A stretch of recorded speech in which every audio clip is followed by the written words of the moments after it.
ghastly, grim, and ancient raven, wandering from the nightly shore. Tell me what thy lordly name is on the night's Plutonian shore.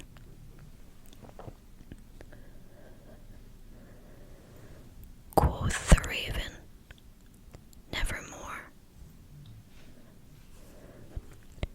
Much I marveled this ungainly fowl to hear discourse so plainly, though its answer little meaning, little relevancy bore.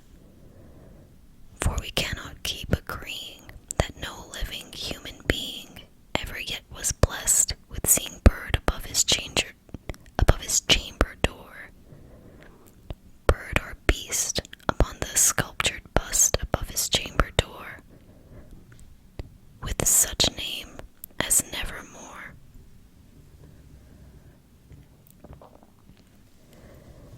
But the raven, sitting lonely on the placid bust, spoke only that one word, as if his soul in that one word he did outpour. Nothing farther than he uttered, not a feather than he fluttered, till I scarcely more than muttered, other friends have flown before. On the morrow he will leave me, as my hopes have flown before. Then the bird said, nevermore. Startled at the stillness broken by reply so aptly spoken, doubtless, said I, what it utters is its only stock and store, caught from some unhappy master, whom unmerciful disaster followed fast and followed faster, till his songs one burden bore, till the dirges of his hope that melancholy burden bore, of never, nevermore.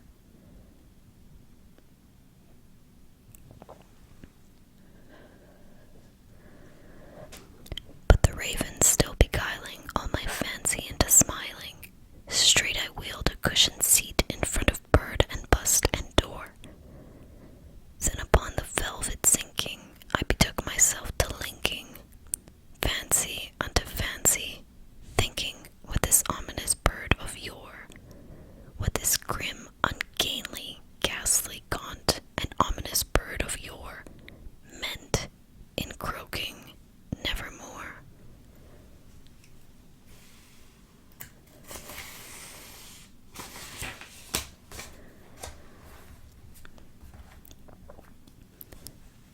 This I sat engaged in guessing, but no syllable expressing, to the fowl whose fiery eyes now burned into my bosom's core. This and more I sat divining, with my head at ease reclining on the cushion's velvet lining that the lamplight gloated over, but whose velvet violet lining with the lamplight gloating over, she shall press, nevermore. Then, methought, the air grew denser, perfumed from an unseen censer, swung by seraphim, whose footfalls tinkled on the tufted floor. Wretch, I cried, thy God hath lent thee, by these angels he hath sent thee, respite, respite, and nepenthe, from thy memories of Lenore. Quaff, oh quaff this kind nepenthe, and forget this lost Lenore. Quoth the raven, nevermore.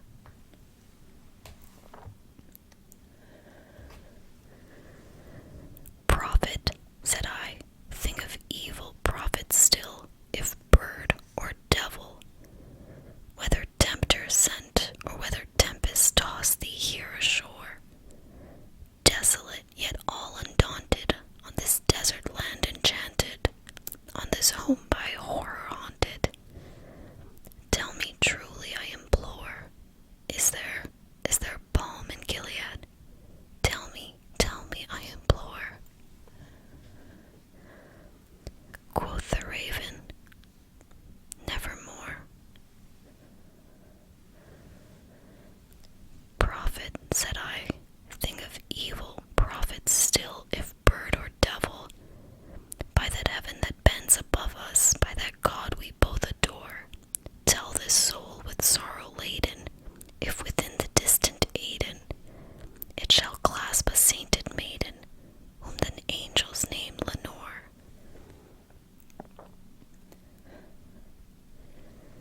Clasp a rare and radiant maiden, whom the angels name Lenore. Quoth the raven, nevermore. Be that word our sign of parting, bird or fiend, I shrieked, upstarting. Get thee back into the tempest and the night's Plutonian shore.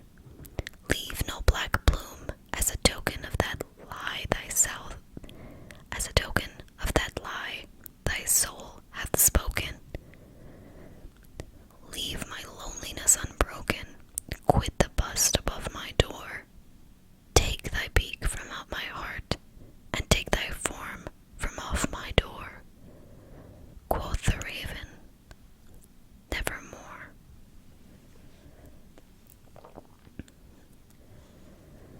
And the raven, never flitting, still is sitting on the pallid bust of Pallas, just above my chamber door, and his eyes have all the seeming of a demon's that is dreaming, and the lamplight over him streaming throws his shadow on the floor, and my soul from out that shadow that lies floating on the floor shall be lifted nevermore.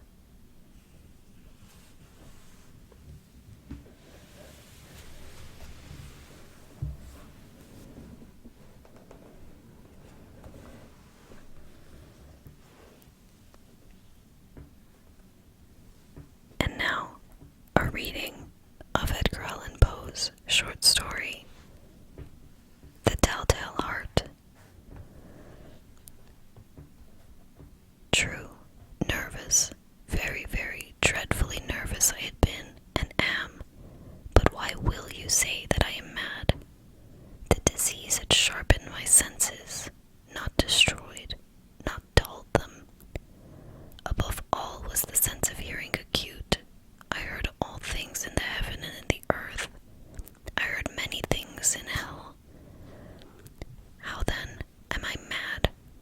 Hearken and observe how healthily, how calmly I can tell you the whole story.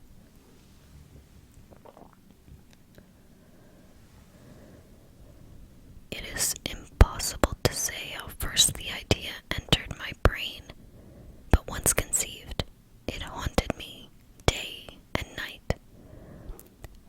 Object there was none, passion there was none. I loved the old man. He had never wronged me. He had never given me insult. For his gold I had no desire. I think it was his eye. Yes, it was this.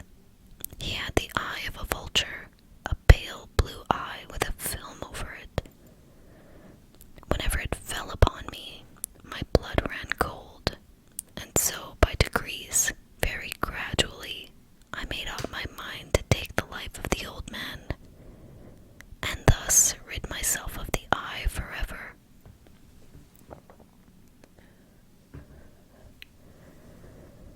Now this is the point.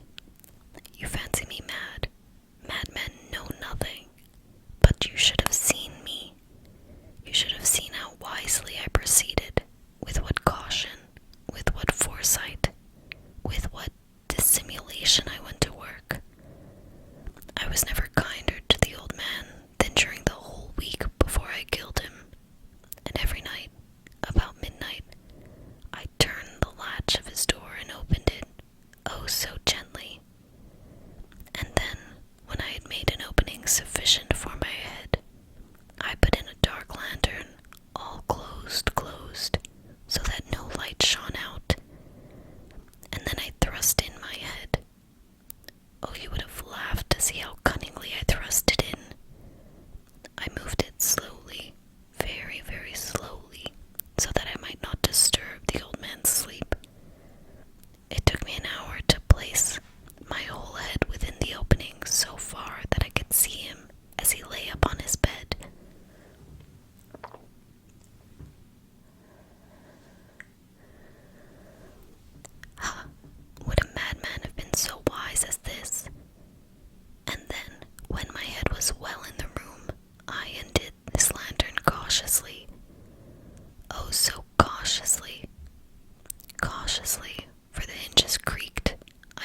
when enveloped in cotton.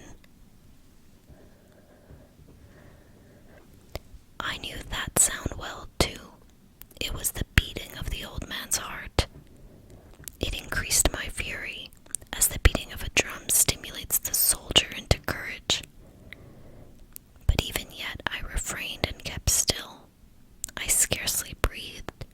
I held the lantern motionless. I tried how steadily I could maintain the ray upon my eye. Meantime, the hellish tattoo of the heart increased.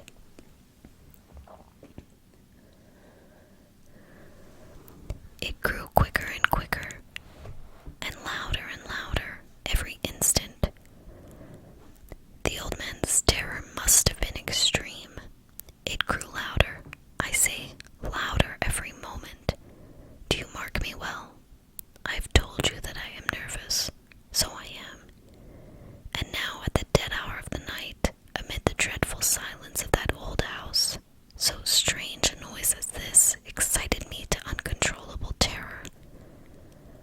Yet for some minutes longer, I refrained and stood still, but the beating grew louder. I thought the heart must burst, and now a new anxiety seized me. The sound would be heard by a neighbor. The old man's hour had come. With a loud yell, I threw open the lantern and leaped into the room. He shrieked once only. In an instant I dragged him to the floor and pulled the heavy bed over him. I then smiled gaily to find the deed so far done.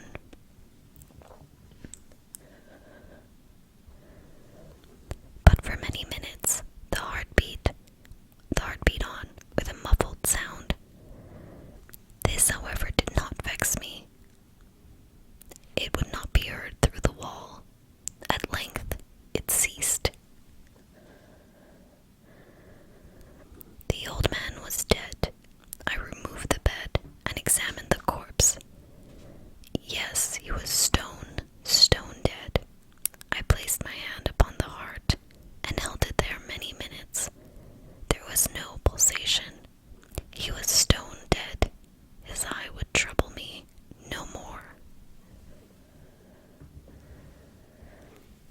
If you still think me mad, you will think so no longer when I describe the wise precautions I took for the concealment of the body.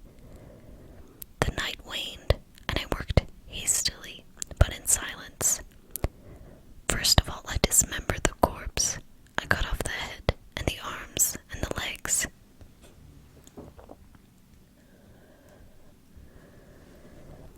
I then took up 3 planks from the flooring of the chamber and deposited all between the scantlings. I then replaced the boards so cleverly, so cunningly, that no human eye, not even his, could have detected anything wrong. There was nothing to wash out, no stain of any kind, no blood spot whatever. I had been too wary for that. A tub had caught all. Ha ha.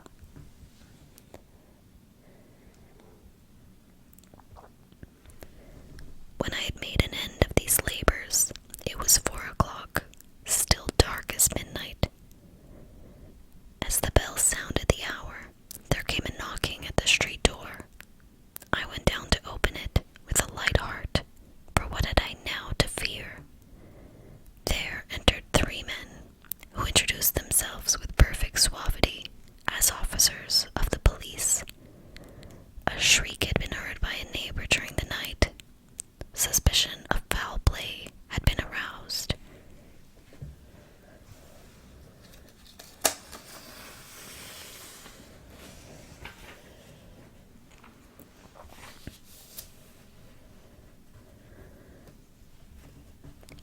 Information had been lodged at the police office, and they, the officers, had been deputed to search the premises.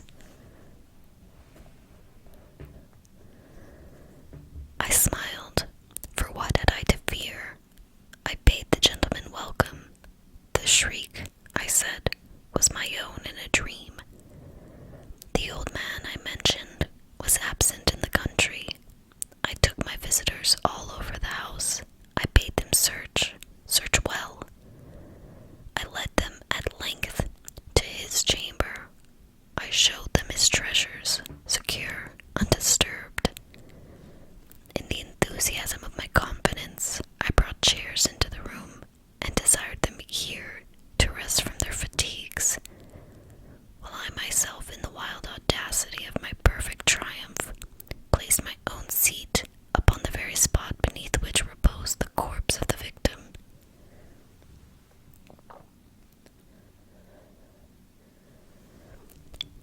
officers were satisfied. My manner had convinced them. I was singularly at ease. They sat, and while I answered cheerily, they chatted of familiar things. But, ere long, I felt myself getting pale and wished them gone. My head ached, and I fancied a ringing in my ears, but still they sat and still chatted. The ringing became more distinct. It continued and became more distinct. I talked more freely to get rid of the feeling, but it continued and gained definiteness, until at length I found that the noise was not within my ears.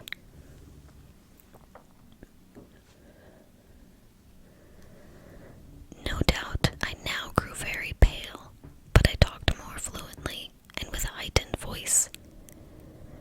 Yet the sound increased, and what could I do? It was a low, dull, quick sound, much such a sound as a watch makes when enveloped in cotton. I gasped for breath, and yet the officers heard it not. I talked more quickly, more vehemently, but the noise steadily increased. I arose and argued about trifles in a high key and with violent gesticulations, but the noise steadily increased.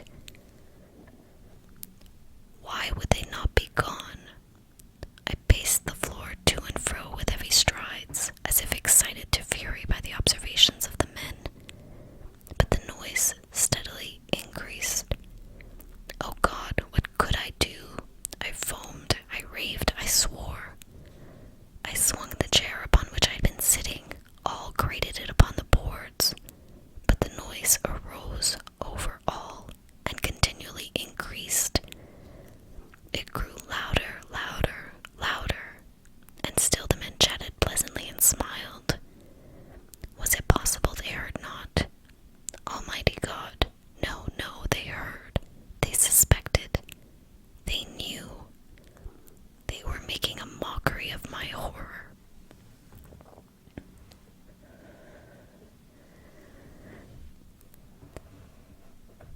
This I thought, and this I think, but anything was better than this agony. Anything was more tolerable than this derision. I could bear those hypocritical smiles no longer. I felt that I must scream or die, and now, again, hark, louder, louder, louder, louder. Villains, I shrieked. Dissemble no more. I admit the deed. Tear up the planks. Here, here. It is the beating of his hideous heart.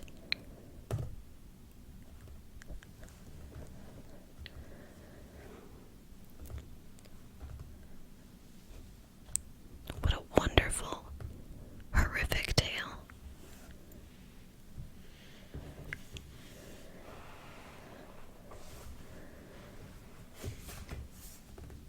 We hope that you've enjoyed these readings of poetry and short fiction from Edgar Allen Poe, and we hope that you have a wonderful Halloween weekend.